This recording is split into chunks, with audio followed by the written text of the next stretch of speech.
Welcome back. Perhaps this holiday you have a few days off, so why not go on a literary escape? And our friend Rona Brinlee owns the Bookmark in Neptune Beach, and you're here with some more great reads that people can dive into in some of this time off they have over the holiday. I know, and a literary escape. I want a literary escape. That sounds great. You get one every day. I know, I do. I'm very spoiled. So this is one of my new favorites, A Ladder to the Sky, and it's about a young man. He's very attractive both to men and to women, and his only goal in life is to become a famous author. Right. He's not a bad writer, but he lacks the imagination to come up with a story. So this is how he appropriates other people's stories or steals them, might be a more honest answer.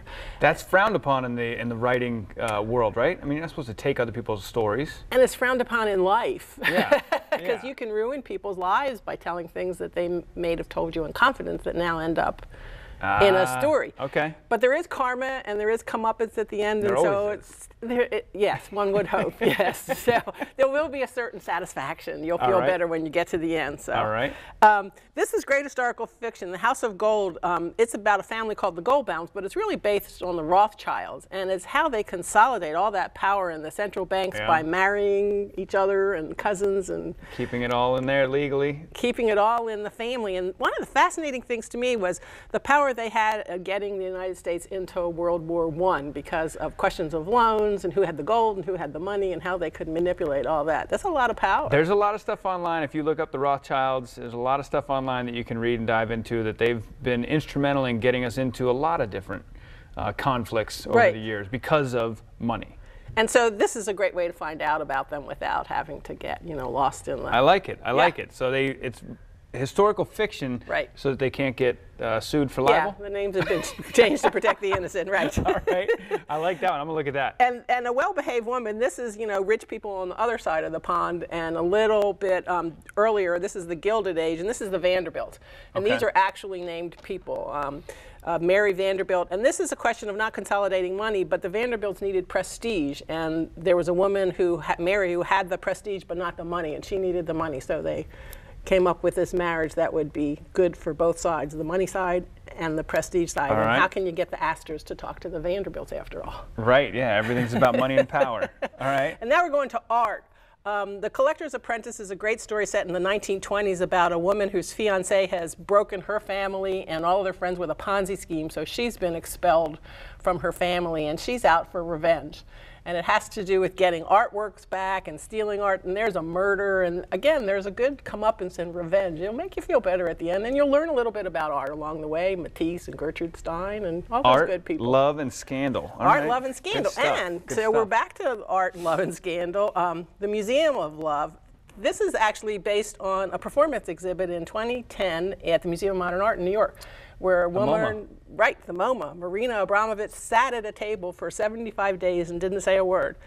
And people could come and watch her, or if they had the guts, they could sit opposite her and not say anything for as long or as little time as they wanted. And in this novel, it's about who feels compelled to come every day and why, and who decides to sit across from her and what it does to change their lives. I love it. I love it. I know, you can picture the MoMA. So. Yeah, for sure. And this is what you call a baby little Stephen King, right? So I'm one of those people who doesn't like to be scared, so I've never read a huge, fat, wonderful Stephen King because I'm a wimp and I don't want to do that. So when I saw this, I think he's a great writer, and this was my way to do it. And it was great. It's called Elevation because this man, he weighs 240 pounds and he keeps losing weight but doesn't look any different. If he gets on the scale, he weighs less and less every day. This is the Stephen King part, right? Yeah. He can hold 20-pound weights and he's still losing weight every day. And he tells his friend, the doctor, and nobody knows what this is about. And this is combined with a small town, of course, and fights and interactions in the small town. And I won't tell you the end, but it's got the magic of Stephen King with his great story, right? In 146 pages. What a treat. That's, definitely a treat. If you want to get into Stephen King, 800 to 146. Start with one of the smaller ones. Right. What do we got here? The Night of Miracles is just a sweet book set in a small town in Missouri. There's an older woman who bakes cakes and teaches baking. There's two people who can't seem to find each other but flirt together in the diner. And it's how a community all comes together and all these sweet lives and characters. And so if you want to just feel good. A good feel good. There you go. Feel good. Feel good of the holidays. And this one, old school binder. This old school binder because it's called the library book. And it's nonfiction and it looks like a library book. See, it doesn't have a cover and it doesn't have a jacket or anything. No jacket. Right. But it's the actual story of the Los Angeles Public Library that burned down in 1986. and over 1 million volumes were destroyed. The fire went on for 7 hours. Oh, wow. And so it's about how, you know, if you destroy books, you really destroy a culture and what that means to the community. And there's a little bit of a mystery because they did arrest somebody, but she's not convinced that that's necessarily what happened. Maybe it was just an accident. One of the toughest parts of history, as I was a history minor, is studying history and knowing that you're only studying the books that survived. That's right.